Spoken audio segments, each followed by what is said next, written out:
Hello guys, നാട്ടിലെ മഴക്കാലത്ത് അനുഭവപ്പെടുന്ന ആ തണുത്ത കാറ്റും കുളിരും അതാണ് 3 ദിവസമായിട്ട് ഇവിടെ സൗദിയിലുള്ളത്. ഈ ഒരു കാലാവസ്ഥയിൽ ഇതുപോലെ ഗ്ലാസും താഴ്ത്തിയിട്ട് യാത്ര ചെയ്യുമ്പോഴുള്ള സുഖം അത് വല്ലാത്തൊരു ഫീലാണ്.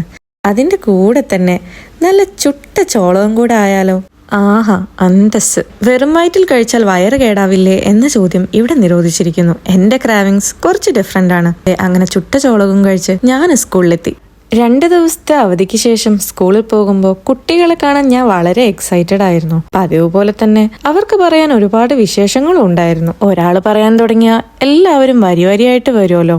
അങ്ങനെ വിശേഷങ്ങളെല്ലാം പങ്കുവെച്ച് ക്ലാസ് വർക്ക് എല്ലാം കഴിഞ്ഞപ്പോഴാണ് ആ അനൗൺസ്മെന്റ് വന്നത്. Due to the bad weather condition school will be closing early today. ആ ഒരു അനൗൺസ്മെന്റ് ഒരുപാട് കുട്ടികൾക്ക് വളരെ സന്തോഷമുളവാക്കി. പക്ഷെ എൻ്റെ ചില കുട്ടികൾക്ക് അത് വല്ലാത്ത സങ്കടമായിരുന്നു കേട്ടോ. എൻ്റെ ലോവർ പ്രൈമറി സ്കൂളിംഗ് ഉമ്മ വീട്ടിൽ നിന്നായിരുന്നു. ദേശീയഗാനം കഴിയുമ്പോൾ ഒരു ഓട്ട മത്സരമായിരിക്കും വീട്ടിലോട്ട് എത്രയും പെട്ടെന്ന് എത്താൻ വേണ്ടി. ഇന്ന് എൻ്റെ സ്റ്റുഡൻറ് എനിക്ക് വീട്ടിൽ പോകണ്ടെന്ന് പറഞ്ഞപ്പോൾ എനിക്ക് വല്ലാത്ത സന്തോഷം തോന്നി.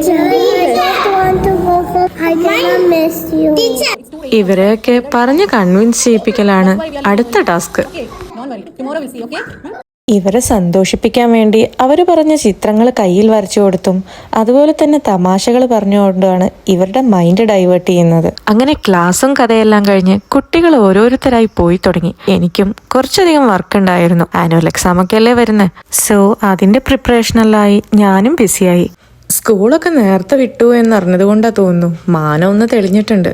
അങ്ങനെ എൻ്റെ ടൈമായപ്പോൾ ഞാനും പോന്നു. സത്യം പറഞ്ഞാൽ ഇന്നൊട്ടും വയ്യാത്തൊരു ദിവസമായിരുന്നു കേട്ടോ. പക്ഷേ എൻ്റെ പിള്ളേരെ കാണുമ്പോൾ അതെല്ലാം ഞാൻ മറക്കും. അങ്ങനെ തണുത്ത കാറ്റും കാഴ്ചകളെല്ലാം കണ്ടും ഞാൻ എൻ്റെ റൂമിലെത്തി. ഈ പണിക്കാരെ കണ്ടപ്പോഴാണ് എനിക്കൊരു കാര്യം ഓർമ്മ വന്നത്. 2-3 ദിവസം മുന്നേ ചീര വാങ്ങിച്ചിട്ടുണ്ടായിരുന്നു. അപ്പോൾ അതിൻ്റെ വേരെല്ലാം ഞാൻ എടുത്തു വെച്ചിട്ടുണ്ടായിരുന്നു. ഈ കത്തിയും കോട്ടയൊക്കെ എടുത്ത് എങ്ങോട്ടാന്നല്ലേ, കുറച്ച് മണ്ണ് തരുമോ ചേട്ടാ എന്നും പറഞ്ഞ് നേരെ അവരുടെ അടുത്തേക്ക് വിട്ടു.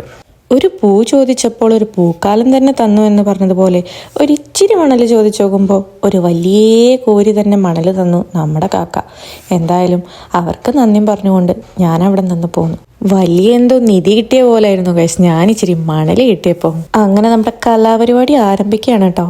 കിട്ടിയ മണല് ഒരു മഗ്ഗിലും പിന്നെ ബോക്സിലും ആക്കിയിട്ട് സെപ്പറേറ്റ് ചെയ്തെടുത്തു. പിന്നെ ഉള്ളതിൽ വെച്ച് ഏറ്റവും നല്ല വേരുള്ളത് നോക്കി 2ലും അങ്ങ് പിടിപ്പിച്ചു. എത്ര വയ്യെന്ന് പറഞ്ഞാലും ചില കാര്യങ്ങൾ ചെയ്യാൻ നമുക്ക് പ്രത്യേക ഒരു എനർജി ആയിരിക്കും അല്ലേ. അങ്ങനെ അത് സക്സസ്. ഇനി ഇത് പ്ലേസ് ചെയ്യുന്നത് കിച്ചൺ വിൻഡോയിലാണ്. എൻ്റെ അടുക്കള വാതിലിൽ സ്ഥിരമായി ചോറും അരിമണിയും കഴിക്കാൻ വരുന്ന ബേർഡ്സ് ഒന്നും ഇത് കൊത്തിക്കൊണ്ടുപോയില്ലെങ്കിൽ ഇതിൻ്റെ വിശേഷങ്ങൾ പിന്നെ അറിയാം. Thank you for watching.